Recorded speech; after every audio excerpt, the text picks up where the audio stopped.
அலீம் அல் புகாரின்றவர் அவரு இன்னைக்கு வந்து ஒரு ஸ்பீச் மேடையில பயங்கரமா பேசியிருக்காருங்க. டிவிகே பத்தி கழுவி ஊத்திருக்காப்ல. ஆனா அதுக்கு முன்னாடி பெரிய விஷயத்த சின்னதா பேசி முடிச்சாப்ல. என்ன தெரியுமாங்க, அண்ணா யூனிவர்சிட்டியில சின்ன பிரச்சனைய பெருசா பேசிட்டீங்க. வணக்கம் மக்களே, நான் உங்கள் உதயா. இது உங்கள் குரு சிஷ்யா காணொலி. இன்னைக்கு என்னடா கார்ல வீடியோ எடுத்துட்டு இருக்கான்னு பாக்காதீங்க. ஆக்சுவலி அலீம் அல் புகாரின்றவர் அவரு இன்னைக்கு வந்து ஒரு ஸ்பீச் மேடையில பயங்கரமா பேசியிருக்காருங்க. ஆமா, இதுக்கு முன்னாடி காங்கிரஸ்ல இருந்தாரு, இப்போ தாவி நம்ம திமுக வந்திருக்காரு. என்னன்னா அவருக்கு உள்ளுக்குள்ள வந்துட்டு டிவிகே போயிட்டு காங்கிரஸ் கட்சி போய் ஜாயின் ஆச்சு பாத்தீங்களா, அவருக்கு பிடிக்கல. ஸோ அதனால டிஎம்கேலே இருந்துக்கிறேன், அதுதான் யோக்கியமான கட்சி, அதுதான் ரொம்ப நேர்மையான கட்சி, அதுதான் மக்களுக்கு சிறந்த கட்சி, அதுதான் பெண்களுக்கு பாதுகாப்பான கட்சி, அதுதான் ஏழை எளியர்களுக்கு பாதுகாப்பான கட்சி அப்படின்னு சொல்லிட்டு அந்த பணக்கார கட்சியோட போய் ஜாயின் பண்ணிட்டு அவரோட வாழ்க்கைய நடத்திக்கிட்டு இருக்காரு. அந்த புண்ணியமா அந்த யோகியஸ்தன் என்ன பேசுறாருனாக்கா, அதாவது நிறைய விஷயம் சொல்லியிருக்காரு டிவிகே பத்தி கழுவி ஊத்திருக்காப்ல. ஆனா அதுக்கு முன்னாடி ஒரு பெரிய விஷயத்த சின்னதா பேசி முடிச்சாப்ல. என்ன தெரியுமாங்க, அண்ணா யூனிவர்சிட்டியில அந்த பெண்ணை எவ்வளோ, அதாவது எல்லாருக்குமே தெரியும்.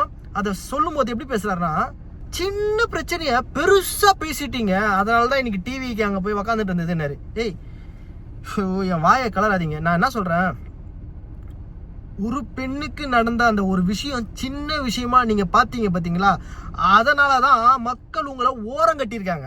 சரிங்களா, அதே விஷயத்துல யாரு பண்ணாலும் மக்கள் ஓரம் கட்டுவாங்க. அது டிவிக்கே பண்ணாலும் இந்த மக்கள் ஓரம் கட்டுவாங்க. அதுலயும் இந்த முக்தாருக்கு முட்டு கொடுக்குறோன்னு தோணுது பாத்தீங்களா. எப்படி இதெல்லாம் அவர் வார்த்தையில மட்டும்தான் தவறா பேசினாராம், அதெல்லாம் சூப்பரா. அவர் அடிச்சது வார்த்தையில தப்பா பேசினாலும் பொல காட்டணும். பெண் போலீஸ், அதாவது பெண் போலீஸ் அரைந்தாங்களாம். என்ன அரையிறது, முட்டி கைகள்லாம் ஒச்சி உட்கார வைக்கணும் அவங்களெல்லாம். எவ்வளவு கேவலமா சித்தரிச்சு பேசினாங்க அவதூறுகளை. எப்படியா நீ டிஎம்கேனா இதுதான் உங்களோட கொள்கையா? அதாவது தவறு செஞ்சவங்களுக்கு முட்டு கொடுக்கதான் உங்க கொள்கையா? தவறு செய்யறவங்கள சுட்டி காட்டுறீங்களா டிவிகேவை? உங்க கட்சிக்குள்ள அந்த தப்பு பண்ணாலும் அந்த தப்பை வந்து சுட்டி காட்டணும். அதுதான் என் மக்களுக்கான அரசியல். நீங்க உங்க கட்சிக்கான அரசியல்ல பண்ணிட்டு இருக்கீங்க. அலீம் அல் புகாரி அவர்களே, நீங்க என்னதான் முக்குனாலும் 2.0 வராது. உங்களுக்கு காலையில ஏர்லி மார்னிங் ரெஸ்ட் ரூம்ல தான் ஏதாவது வரும். சரிங்களா, அதுல இருந்து எந்த ஒரு மாற்று கருத்தும் இல்லை, அக்செப்ட் பண்ணிக்கிறேன். ஸோ அதுக்கப்புறம் வருவோம். இப்போ டிவிகே பத்தி பேசியிருக்கீங்க, பெருமையா பேசியிருக்கீங்க, அதெல்லாம் ரைட்டு. வாங்க ஒன்று பார்ப்போமா, என்ன பேசியிருக்காருன்னு பார்ப்போம்.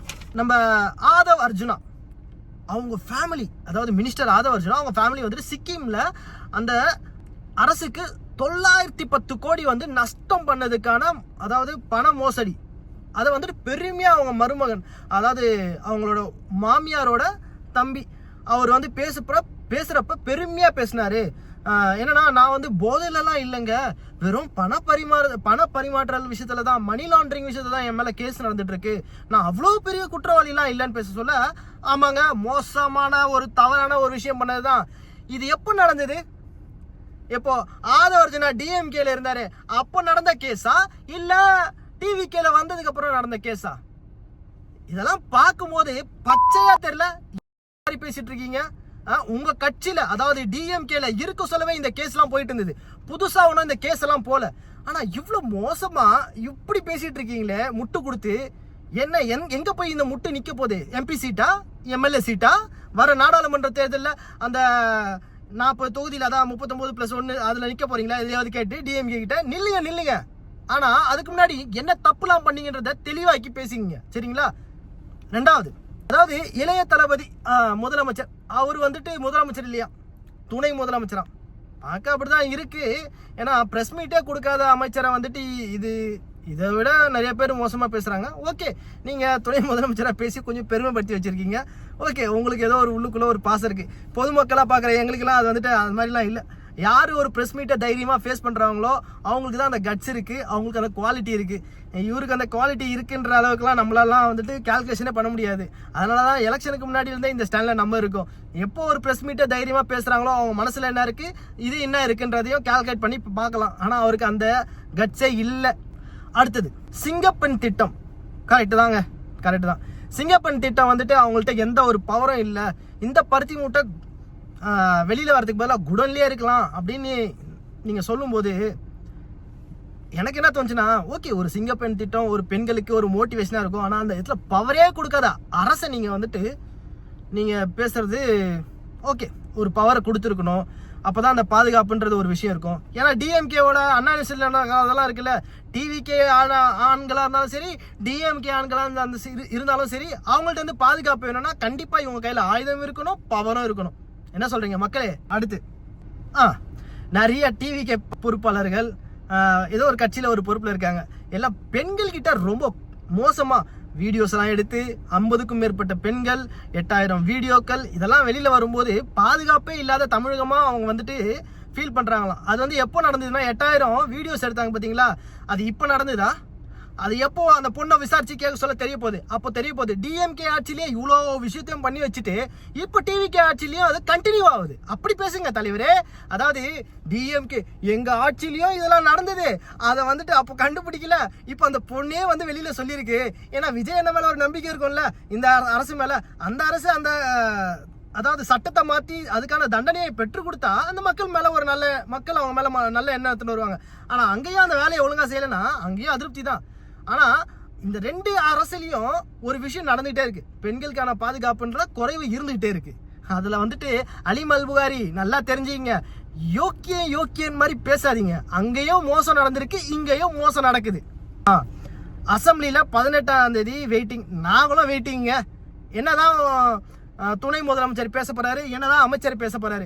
அதாவது சொன்னீங்களே ஒரு விஷயம், 23ஆம் புலிகேசி கதை, அந்த 23ஆம் புலிகேசி நீங்க போய் சேர்ந்த இடத்துலயும் அப்படிதான் நாங்க நினைக்கிறோம். அதாவது நம்ம திராவிட சிஎம் இருக்காருல்ல, அவர் ஒரு பிரஸ் மீட்டுக்கு பக்காவா சொல்லுவாரா, கொஸ்டின் எழுதி பிட்டு பார்த்துட்டு, அதாவது கேட்குறாங்க பத்திரிகையாளர்ல, அந்த பத்திரிகையாளர் கேட்குற கேள்வியே அவங்க கொடுத்து வச்சுட்டு இருப்பாங்க.